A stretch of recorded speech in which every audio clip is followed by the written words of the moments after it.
Afternoon. Welcome to block 9, month 9 of our block of the month, Glorious Summer Quilt. I am going to share my screen right now, and we will go through our PowerPoint presentation. Welcome to Glorious Summer, month 9. Thank you for coming. We only have 2 blocks to do this month, right? 2 designs. We have the cornerstone and the border. Please use your stripology ruler. It is your friend when cutting out your pieces. I think it is a 6 by 13 piece. You need 24 of those. And you need 4 6 by 6 pieces. It just is very nice to use your stripology ruler to do those because it makes them so beautiful. The first block that we're going to do is the 402 rose block. I used the dark blue fabric. I had lots left because we really didn't use it in this quilt. So I used that, and I used the same color thread that was suggested in the directions, I believe.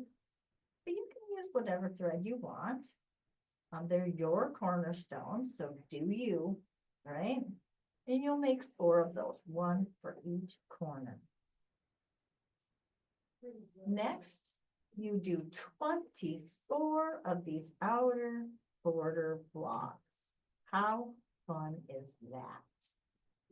Some people have chosen to do all 7 dots in the same or similar color, like all pinks. I think there's 5 different pinks. You could do 4 different pinks, 1 in the center, and then 1 to each side in 1 color, and so forth. Totally up to you. And then that would save you on color changes. You could use 1 thread color throughout if you chose.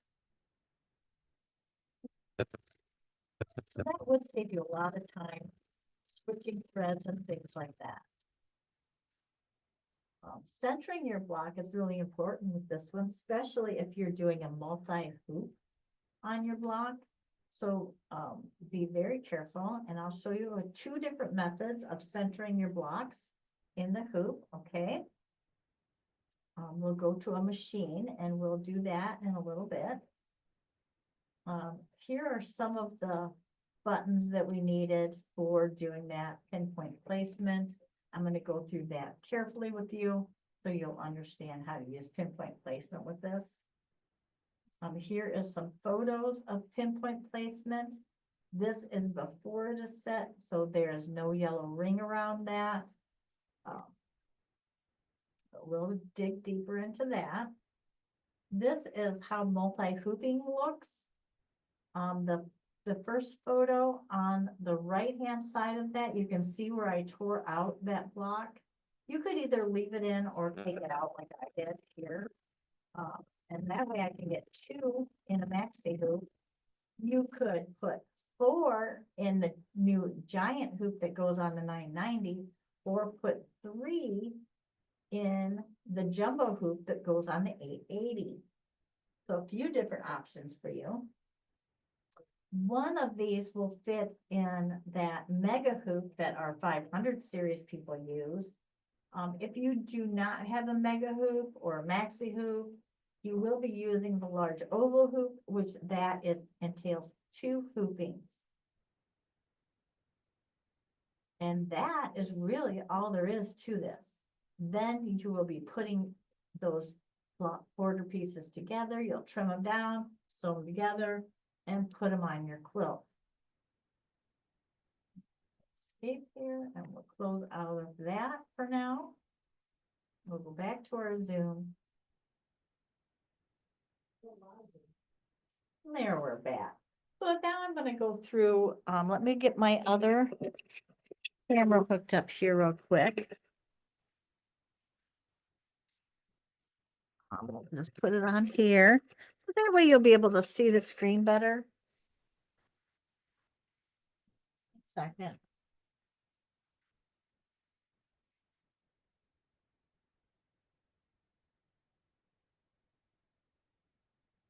Especially since I already did this once.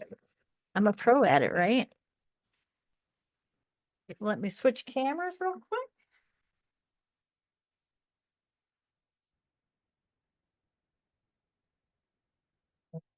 Do you see how good I am getting at this techno savvy stuff, right? How good I'm getting. Okay. So I'm going to go back and I'm going to reload these. So you're going to go in and you're going to load one of these, right? And see, it comes into a mega hoop. I want to change this to a maxi hoop. So I'm going to change it to a maxi because I want to put 2 in. Okay. So here it loads, always loads right to the center. So I want to move it over. So I'm going to do that.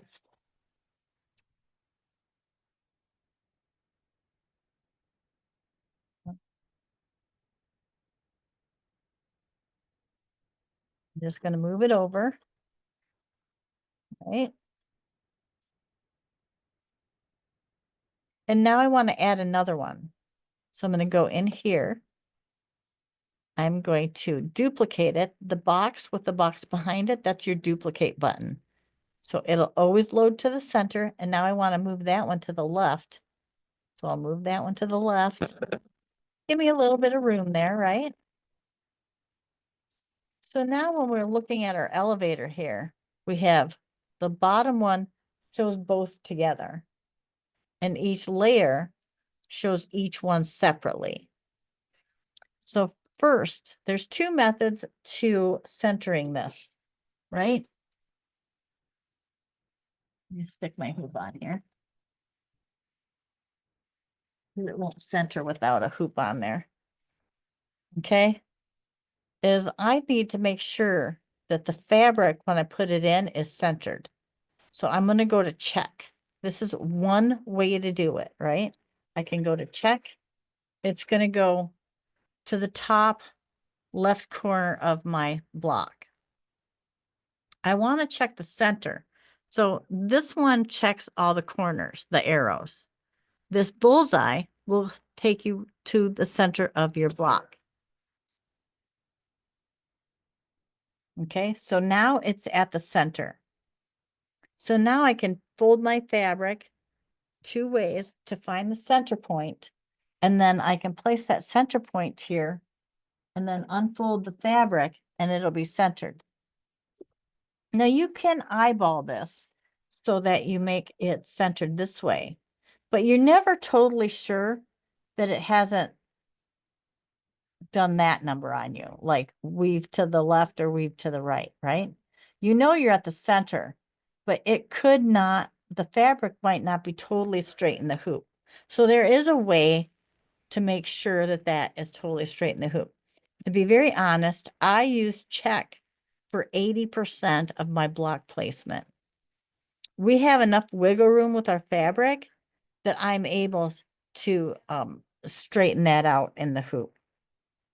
But you should know how to use pinpoint placement. So we'll go back to the I want a button, right? And we want to use pinpoint placement, which is this button right here that has the like dropped down fabric. So we're going to click on that. We're going to use this top one that has the dots. So if we want to find the center of the fabric, we're going to say, I want the center. You just touch that center. And it'll go to where it thinks the center is, okay? But say we look at it and the needle is not matching up to the center, right? We're a little bit to the right. So we're going to take our knob and we're going to move it a little bit to the right till the needle matches the center. And you can drop your needle down and check that, okay? And say, now we're fine. It's centered. We can set it. So we hit the set button. And now there's a yellow circle around that button. So now we're going to go set another one of these markers. Okay, we need 2 of them to set. So let's go set the top one. So it'll go where it's the top middle is. And since we have folded our fabric in half, we have a center line right down our fabric. So now we're going to move the needle to where that line is. So say our line is to the left. So we're going to move it a little to the left. See how our whole thing is shifting this way? So now we say, okay, now it's perfectly on that line. We're going to hit set and see how all of that is gone now off of your thing. No longer are there yellow lines or click dots. That means it's set. You're done. Okay. I also have this lock feature on, and that is yellow. Some machines have a lock feature and some do not. The case machines have a lock feature. 770 have who have had the update put on them. It was a paid for update. They have the small screen. Those ones will have the lock feature. You'll be able to see it. If it's there, it says lock and you click it and it'll lock this in. And what that does for you is it doesn't morph your design to make it fit. Your design stays locked in at its dimensions. And no matter how you move it, it stays that way. Sometimes you want that and sometimes you don't. So now our design is done. We're centered in the onto our fabric and we're ready to sew. And now we're going to tell it, I want to sew. And it's ready to go, right? It's going to start sewing. So what this design does, just so I walk you through it, it's going to go down and it's going to stitch all of your placement stitches. And it doesn't stop. It just goes through all of them and stitches them all down. But on the second pass, it's going to stitch up this way. It stops after every circle. So it stitches a circle and then goes to this circle, stitches this circle, stops, stitches. So it does all these stops all the way up. If you don't want it to do that, I just used a single color for my number 1 and my number 2, my placement line and my cutting line. I use the same color. And I usually try to make it the same color as the first dot that I had. So I could run all 3 things without stopping. So I hit this button. This is your monochromatic button. And what that means is just like what it says, it does it in one color. The only trick to this is when it gets to this last one, when it gets to that last one, you want to turn it off because you don't want it to continue stitching all of these circles in one color, right? Not only would it do that, it would jump over to this design and stitch all of these in one color. That's what monochromatic does. It just stitches everything the same.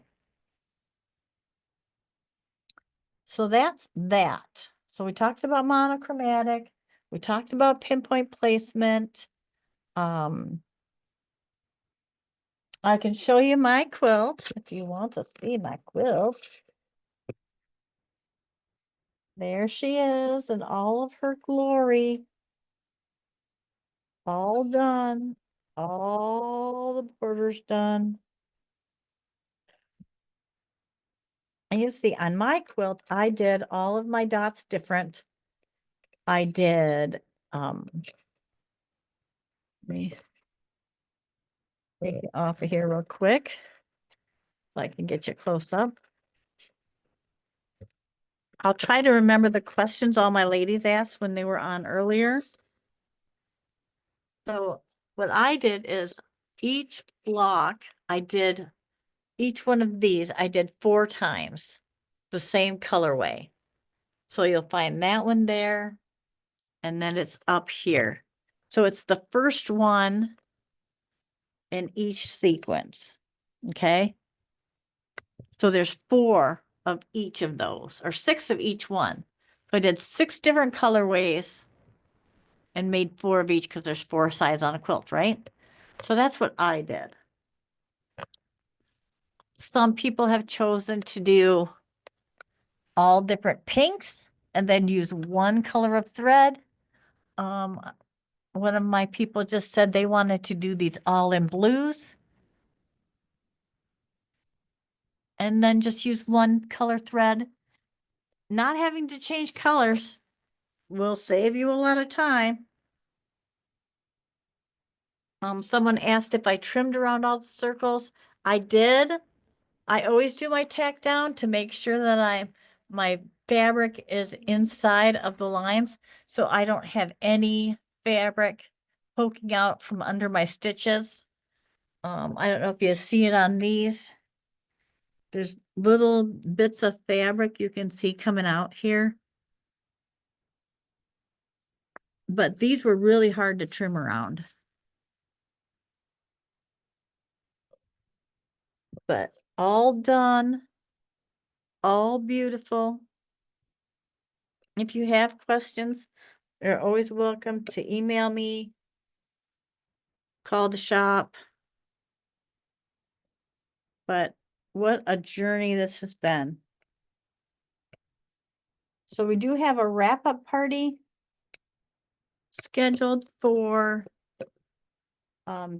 December 19th. If you want to join that, you're more than welcome to join that. Let me flip my camera here real quick. There we go. You can join that. I implore everybody to join because I think it's going to be fun. Everybody can share their quilt and their journey with others. It would probably help people see all the beautiful quilts and get motivated. If you haven't, if you kind of lost your mojo, I think that would really help others. But thank you for this journey, and I hope to see you next month at the wrap-up party. So this is Connie from Pack Flies Quilt and Sew in Negaunee, Michigan, the beautiful Upper Peninsula, where it's a little bit chilly today. And we will talk to you later. And thank you, and we'll see you on another recording.